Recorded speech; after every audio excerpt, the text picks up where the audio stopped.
This is not just politics anymore. This is a ticking financial bomb.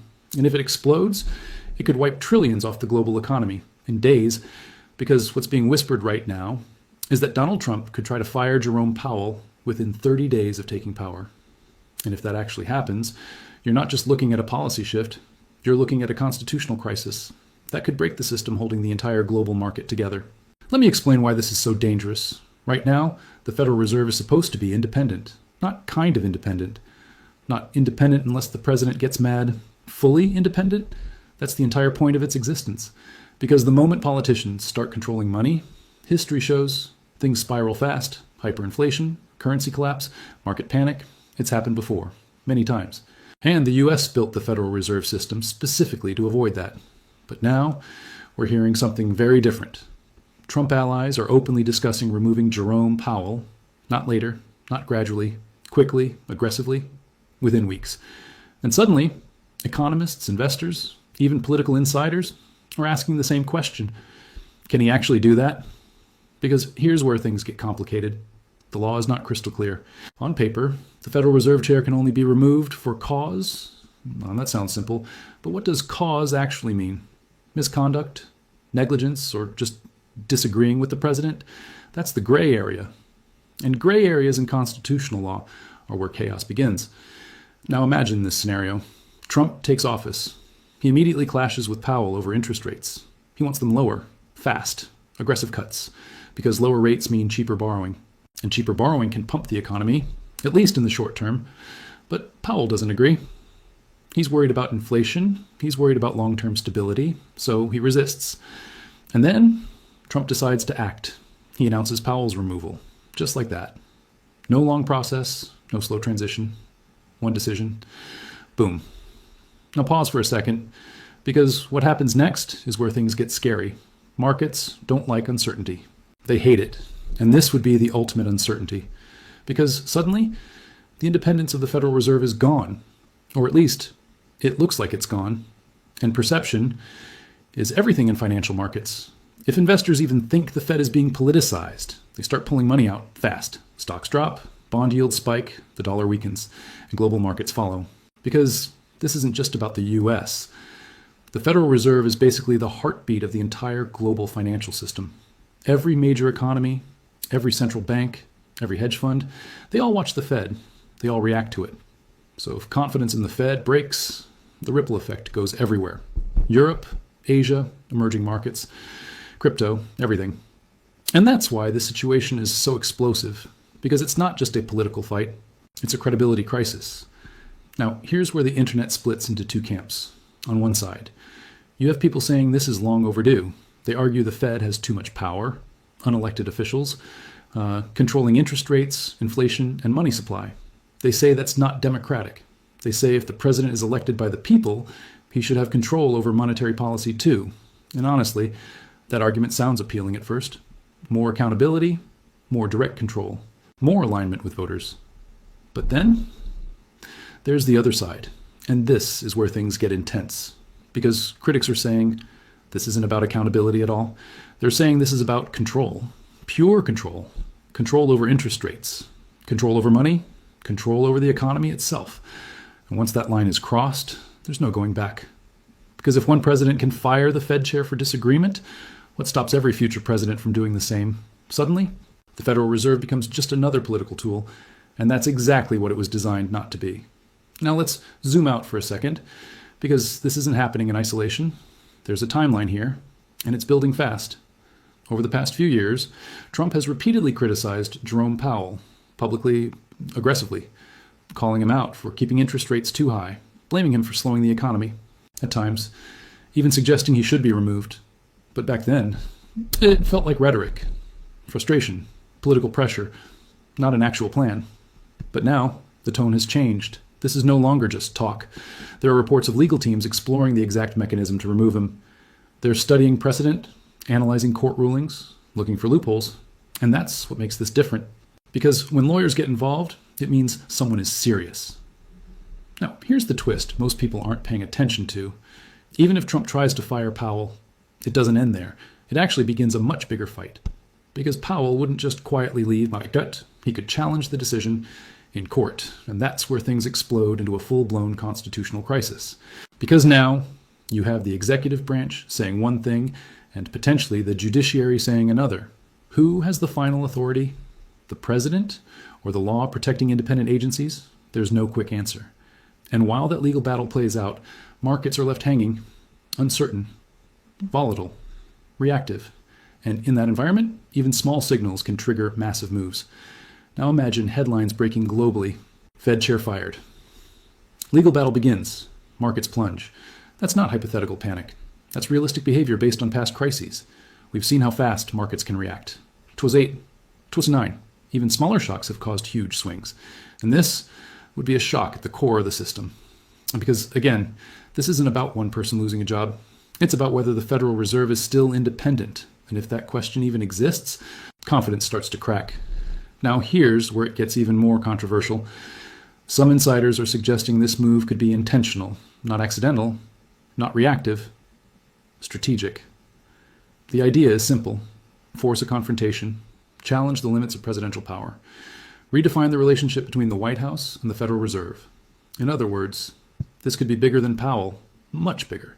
It could reshape how economic power works in the United States for decades. And that's why this story is blowing up right now. Because people aren't just reacting to what might happen. They're reacting to what it means and what it could lead to next. Now think about this. If the Fed becomes politically influenced, interest rates might no longer be based on economic data. They could be based on election cycles, short-term boosts, public approval. And that's dangerous because the economy doesn't operate on election timelines. It operates on long-term cycles. And when those two things collide, history shows, the outcome is rarely good. Now let's bring it back to the present moment. Right now, nothing has officially happened yet. Powell is still in position.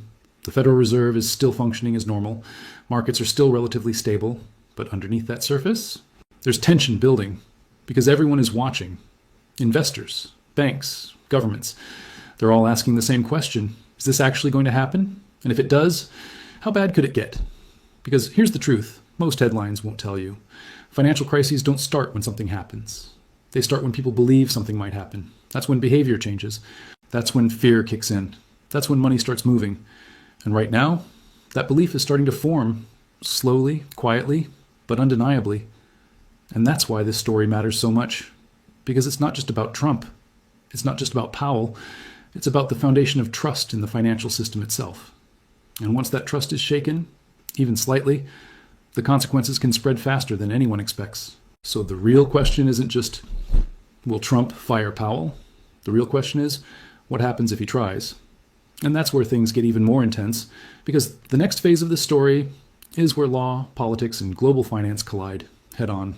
And once that collision starts, there's no easy way to stop it, because if you think the first move is dramatic, what comes next is where the real chaos begins.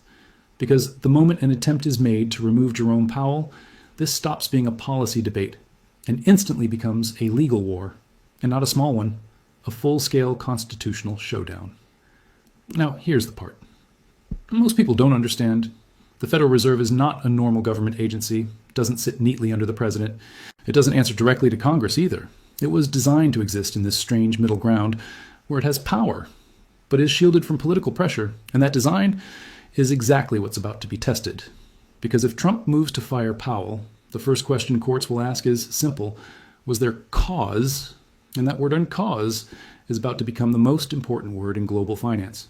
Because legally, you can't remove the Fed chair just because you disagree with them. That's not enough. There has to be a legitimate reason, something serious, something provable, something that goes beyond policy differences. And right now, there's no clear evidence of that. Which means if the firing happens, it immediately looks questionable, shaky, fragile, contested. And that's when Powell's next move becomes critical. Because he doesn't have to accept it. He can fight back. And if he does, this goes straight into the court system. Fast. Now imagine that scenario playing out in real time. The president says Powell is fired. Powell says, no, I'm not. 2 authorities, 2 claims, 1 position. And suddenly, no one is completely sure who is actually in charge of the Federal Reserve. Let that sink in. The most powerful central bank in the world, operating under uncertainty about its own leadership. That alone is enough to shake markets. But it gets worse, because this wouldn't be resolved overnight. Court cases take time, weeks, months, sometimes longer.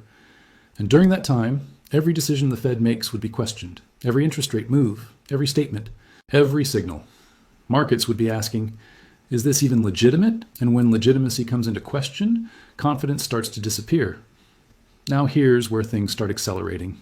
Because investors don't wait for clarity, they react to risk.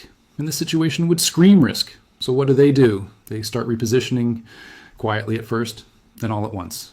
They move money into safer assets. They pull out of volatility. They hedge aggressively. And those moves start creating pressure across the entire system. Stocks begin to slide, not necessarily crashing at first, but slipping slowly, then faster. Uncertainty creeping in, like a crack spreading across glass. Then bonds react. Yields could spike because investors demand more return for taking on U.S. risk, and that's a huge problem. Because rising yields mean higher borrowing costs everywhere, for companies, for consumers, for mortgages, for the government itself.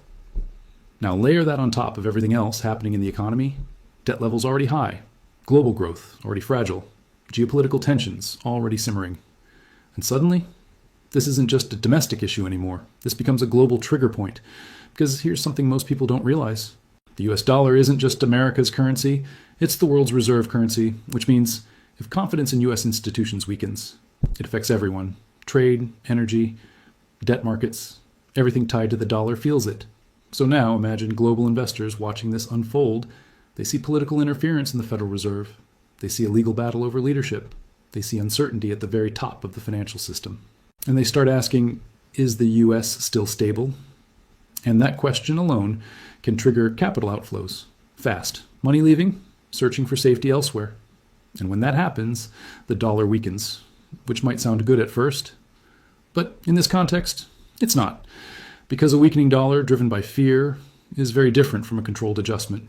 It signals instability, and instability spreads fast. Now here's where things get even more intense, because inside the US, this wouldn't just be a financial fight. It would become a political firestorm. Congress would get involved. Hearings, investigations, public statements flying from both sides, some defending the move, others condemning it, and the country becomes even more divided. But while politicians argue, markets keep moving. And markets don't care about speeches, they care about outcomes. Clarity, stability, predictability, and right now they would have none of those. Now let's talk about the replacement scenario, because firing Powell is only half the story. The next step is, who replaces him? And this is where perception becomes everything. If Trump appoints someone seen as loyal, someone expected to follow political direction, markets will react instantly. Because now it's not just fear anymore, it's confirmation. Confirmation that the Fed is no longer independent. And that changes the entire game, because interest rates might suddenly drop fast, aggressively, pushed lower to stimulate growth, which could boost markets in the short term. Stocks might rally, liquidity floods in. Everything looks great for a moment. But then reality catches up, because if those rate cuts are not backed by economic fundamentals, inflation risk explodes. And inflation is not something you can easily control once it takes off. We've seen that story before, and it never ends well. Prices rise, purchasing power falls, confidence erodes again, but this time deeper. Now, here's the paradox. Short-term gain, long-term pain. That's the trade-off, and markets are smart enough to see that. So even if there's an initial rally, it might not last, because deeper concerns would start building. Is policy being driven by politics? Is inflation about to surge? Is the Fed still credible? And once those questions take hold, confidence erodes again and faster. Now let's take this even further, because there's a scenario, a worst-case scenario, that very few people are talking about openly. What if the courts rule against the president? What if they say, no, you cannot remove the Fed chair without clear cause? Now you have a direct clash between the executive branch and the judiciary. And if that ruling is challenged, or worse, ignored, you're no longer in normal territory.